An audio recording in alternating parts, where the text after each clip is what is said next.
What if I told you there is a single Bible verse, just one, that Satan has spent over 2,000 years trying to bury, distort, and keep hidden from Christians? Why? Because this verse has the power to shatter his strongest weapon, lust. But here's the shocking part. Most churches rarely preach it, most Christians rarely memorize it, and Satan is counting on that silence. Before the end of this video, you'll see how this one verse can destroy his grip on your life forever. But here's the twist. This verse is hiding in plain sight. You've read it before, but never understood its true power. Why lust is Satan's favorite weapon? Think about it. Satan doesn't need armies, he doesn't need weapons, he doesn't need nations. All he needs is a temptation in the mind, and the most universal temptation, lust. Why lust? Because lust destroys marriages, destroys families, destroys ministries, and destroys destinies. If Satan can control your desires, he can control your future. But here's where the hidden verse comes in. It was written to expose and dismantle lust at its root. And when I reveal it, you'll realize why Satan had to bury it under distraction, compromise, and even wrong teachings. The ancient battle over your mind. From Genesis to Revelation, the Bible makes it clear. The battle isn't first fought in the flesh, it's fought in the mind. Paul wrote in Romans 7 that sin wages war inside of us. Satan knows if he can plant just one lustful thought in your mind, he can reap destruction in your life. But God gave us a weapon that tears down these thoughts before they grow into sin. And yes, that weapon is revealed in the verse Satan doesn't want you to memorize. We'll get to it soon. But first you need to understand why this weapon works. Lust isn't just sexual. Most Christians hear lust and immediately think only of sexual sin. But the Bible defines lust more broadly. Lust of the eyes, lust of the flesh, and pride of life. That means Satan uses lust to hook you not just into sexual bondage, but into greed, envy, pride, jealousy, and addiction. This is why this one verse applies to every stronghold of lust, not just sexual, but what exactly is a stronghold, and why does this verse target it directly? Strongholds, the devil's fortress. A stronghold is a mental fortress, an area of your mind where lies have been repeated so often they feel like truth. Satan whispers, "You'll never overcome this habit. This desire is stronger than you. You're too weak." But this verse was written by Paul to tear down strongholds brick by brick until Satan's fortress crumbles. In just a few minutes, I'll reveal the verse. But before we do, let me show you why most Christians misapply the Bible when fighting lust, and why that failure keeps them in bondage, why willpower doesn't work. How many times have you said, "This is the last time. I'll never look at that again.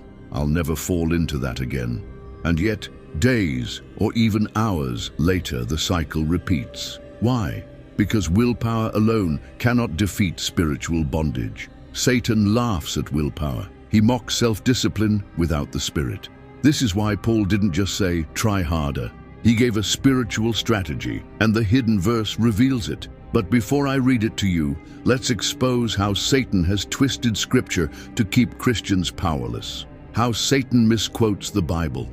Do you remember how Satan tempted Jesus in the wilderness? He used Scripture, but he misquoted it. That's exactly what he does with Christians today. He'll say, "Didn't Jesus say just forgive yourself and move on? Didn't Paul say God's grace covers all sin, so don't worry about it?" And while those verses are real, Satan twists them into permission slips for sin. That's why this verse is dangerous to him. It doesn't excuse lust, it destroys it. So are you ready?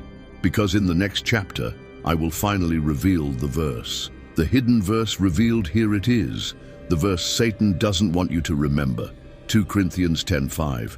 We demolish arguments and every pretension that sets itself up against the knowledge of God, and we take captive every thought to make it obedient to Christ. There it is, the verse that destroys lust at its root, not after the sin, not after the habit, but at the very thought level. This is the key. Lust is destroyed not in your willpower, but in your thought life. But how do you actually take every thought captive? That's where most Christians fail, and in the next chapters, we'll break it down step by step. The battlefield of the mind. The Bible says the mind is where the war begins. Satan doesn't need to drag you into sin immediately. He just plants a seed, a thought, an image, a desire. If you allow it to stay, it grows into lust. If you capture it, you win. Paul wasn't exaggerating when he wrote, "Take every thought captive." He was saying, every temptation starts as a thought. But here's the shocking truth. Most Christians don't know how to capture thoughts. And that's why lust keeps winning. Why you must act immediately. Here's the secret. Thoughts are like intruders. If you let an intruder sit in your living room long enough, he'll take over the whole house. The same is true with lustful thoughts. The longer you let them linger, the stronger they become. That's why Paul said, take every thought captive. Not tomorrow, not later, the moment it appears. But how do you do this practically? In the next chapter, I'll show you the 3-second rule that demolishes lustful thoughts before they take root. The 3-second rule against lust psychologists say the average thought lasts only 3 seconds before the brain decides to either dwell on it or dismiss it.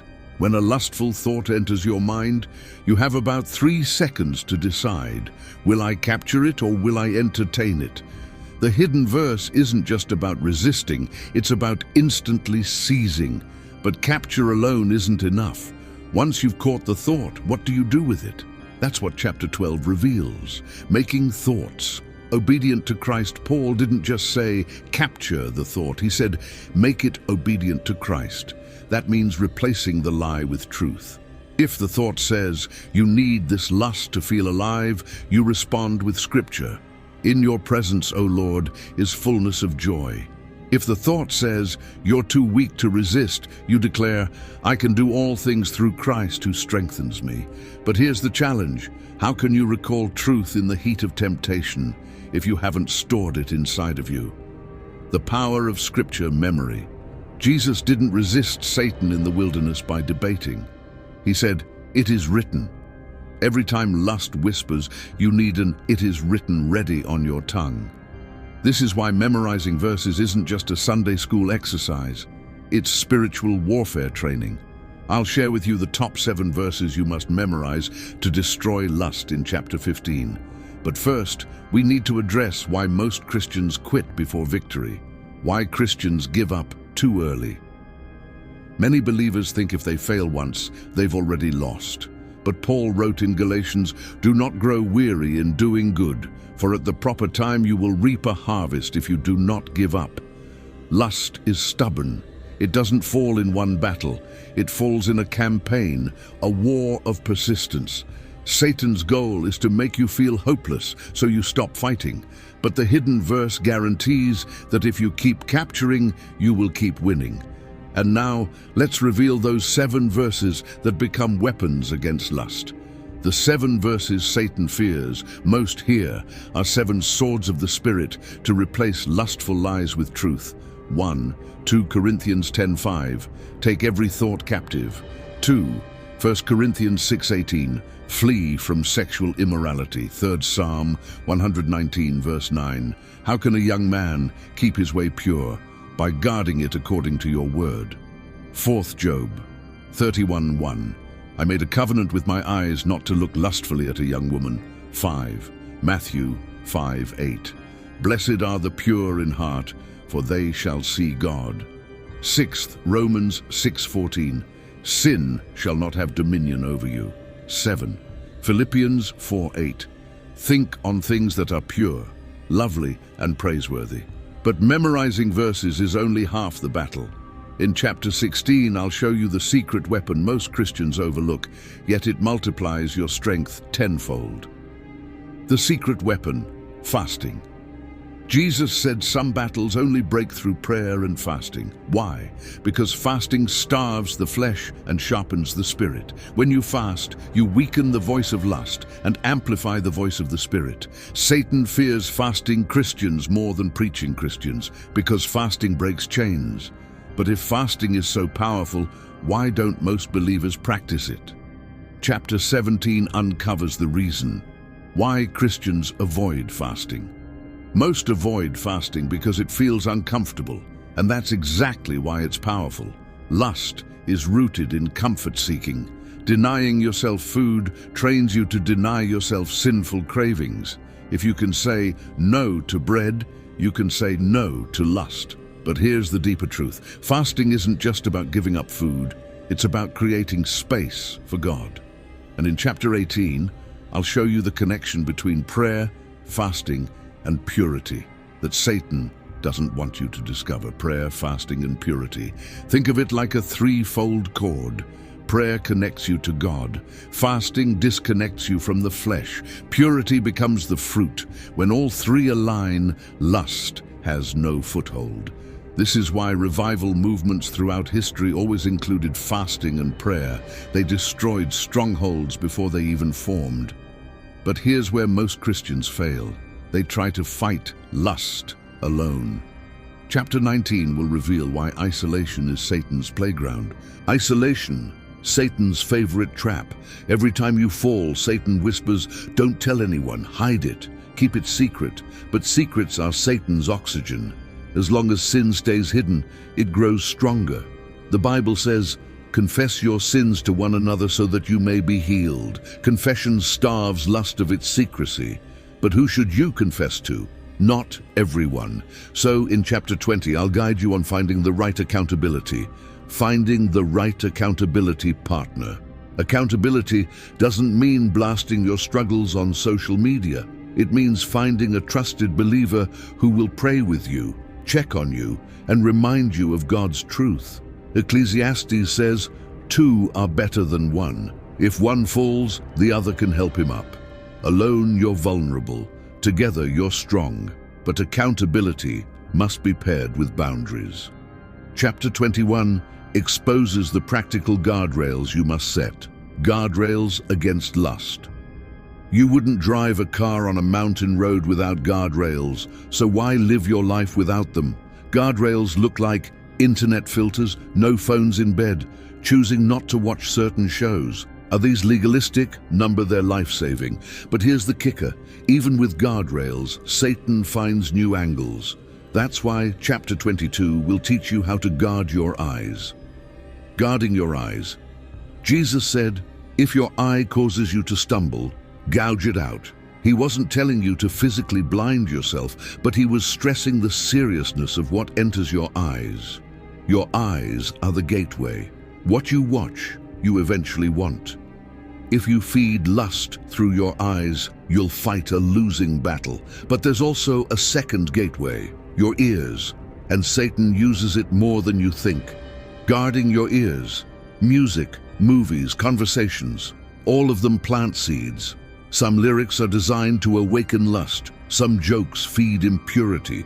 The Bible says, faith comes by hearing, but so does temptation. That's why chapter 24 reveals how to replace what you hear with what strengthens you. Replacing lust with worship.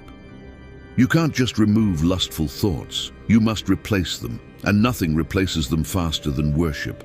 When Paul and Silas worshipped in prison, chains literally fell off. Worship does the same in your thought life. Try this.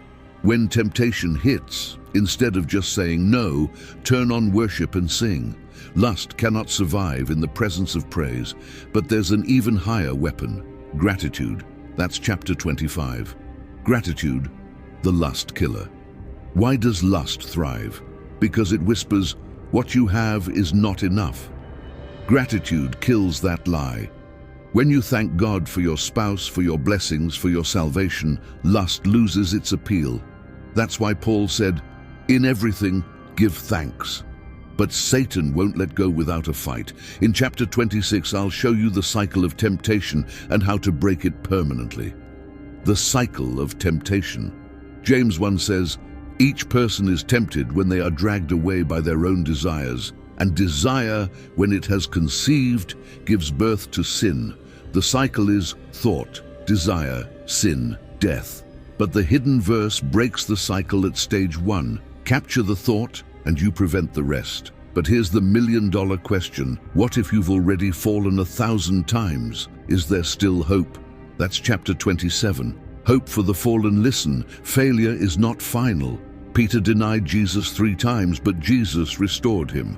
1 John 1:9 says, "If we confess our sins, he is faithful and just to forgive us and cleanse us." Not just forgive, cleanse. That means purity is possible again, but forgiveness is just the beginning. In chapter 28, I'll show you how God turns your greatest struggle into your greatest testimony. Turning struggle into testimony.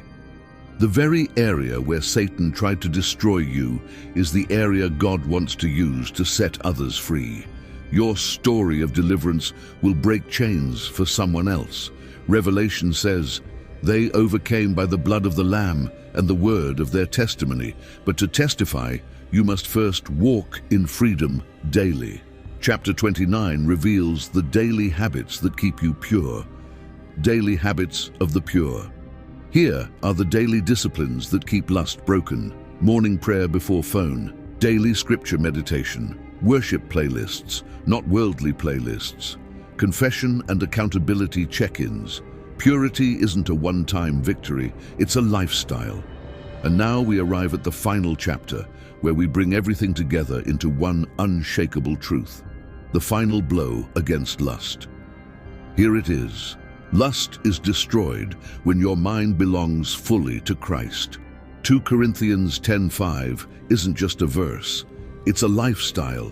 Capture every thought, replace lies with truth, make every desire bow to Christ. This is the verse Satan has hidden for 2,000 years because he knows, once Christians practice it, his empire of lust collapses. So today decide, will you let lust rule your thoughts? Or will you take every thought captive and declare, "I belong to Christ alone"? If this message shook you, don't keep it to yourself. Share it with one person you know is fighting this battle, because the same verse that destroys lust in your life can destroy it in theirs. And remember, this is not the end. In the next video, we're exposing another verse Satan doesn't want you to discover. And trust me, it's even more dangerous to his kingdom.